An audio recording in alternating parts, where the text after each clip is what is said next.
Hello and welcome back to another Honest Mate and to another edition of AEW Collision Out of 10. And following his official debut at Revolution, Okada made his first appearance on Collision as a member of the Elite, but a lot more than that happened on this show. With lots going on across the cards and big names in action, starting off with Bryan Danielson opening up Collision with his entrance, once again acting like a babyface, interacting in the crowd, so his little heel turn feuding with Eddie Kingston is over for now, and Danielson is one of the few that can get away with it. Taylor was his opponent, and he immediately showed off his power by shoving Bryan halfway across the ring as soon as they locked up. For the first couple of minutes, this was all about Taylor being dominant. Once Danielson was able to chop him down, he started focusing on Taylor's legs and kicks with various manoeuvres. This went back and forth, controlling the pace a few times, and the match had a steady pace that gave them plenty of time for trash talking and posturing. These are two very different kind of wrestlers who both enjoy strikes. There were some great exchanges. The American Dragon picked up a win and immediately confronted by Ospreay. He put over Taylor in Danielson's match and said Danielson's still one of the best out there, but he was angry Danielson tried to steal his thunder on Dynamite. Danielson challenged him to a match on Dynasty and Ospreay shook hands. This was all building to that, and I'm so bloody hyped about that match. So gets 7 out of 10 for me. Cannot wait for that. And I thought this, like I said, it's a good match and a fun way to build to that too. So good stuff.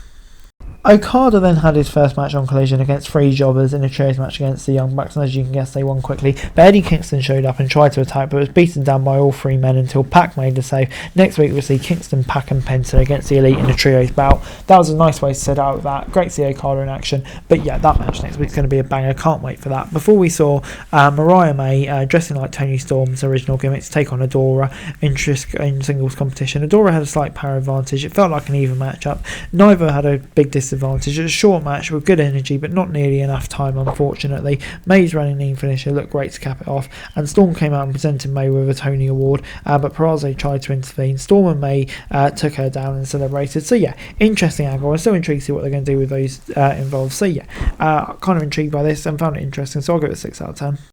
Moving on then to Nick Wayne, who had a squash match against Adam Priest. He's not a complete unknown to indie fans, but his role was to do a job for Wayne, and he won with Wayne's World. A masked man attacked Christian from the crowd, and it was revealed to be Adam Copeland, and it ended with Copeland holding the TNT title above his head, so that's kind of what built to that. Gets a 6 out of 10 for me. Did the job, and that feud's reigniting, which is what I think we all want to say. So good stuff. Before another CMLL Luchador stepped in the ring with Chris Jericho, it was Lionheart. Jericho worked well with Luchadors because of the time he spent in wrestling. He knows the style and used it for a really good match and catch people perfectly.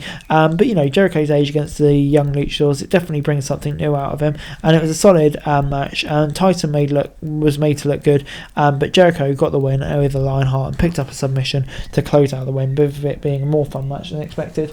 Good stuff. Before it's time for Mystico against Angelico, different lucha styles took place here, with Angelico taking on the high-flying Mystico. Angelico's technical style kind of match you couldn't do justice with such a short summary, because there's so much packed in. Mystico scored the win, but both Angelico and Serpentico raised hands, sign of respect. Go out of your way to see this. It's a really fun match, and I think definitely did more for both of them when they arrived. So good stuff.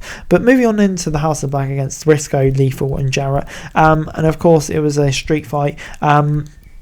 It was chaos from start to finish, basically, but nobody would expect anything less than an AEW street fight. We saw weapons of all kinds for a few non-participants getting involved, and even some lighter fluid that was almost used to let Sanjay Dutt on fire. Black ended up winning for the team and putting Briscoe through a flaming table and putting him in the ring. This was not pretty, but it was some fun mayhem to wrap the show. This may not be the end of the feud, but it is certainly put House Black on the right track to chase the trios titles again, and gets 7 out of 10 from me. Good stuff.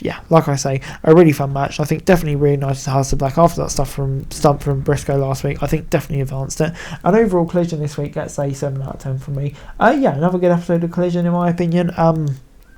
Definitely building nicely Collision at the moment. Like I said, there's some big names on the card, and definitely some intriguing questions, like some of the matches we're going to get in the coming week across all AEW TV seem really exciting. So I think AEW's on a bit of a hot peak right now. Hey guys, that's it for this video. Thanks very much for watching. Remember to like, share, subscribe, follow us on our socials, link in the description below for daily wrestling news, meme and content. Subscribe to our other channels on screen right now, that'd be greatly appreciated. Thanks very much for watching. Peace out.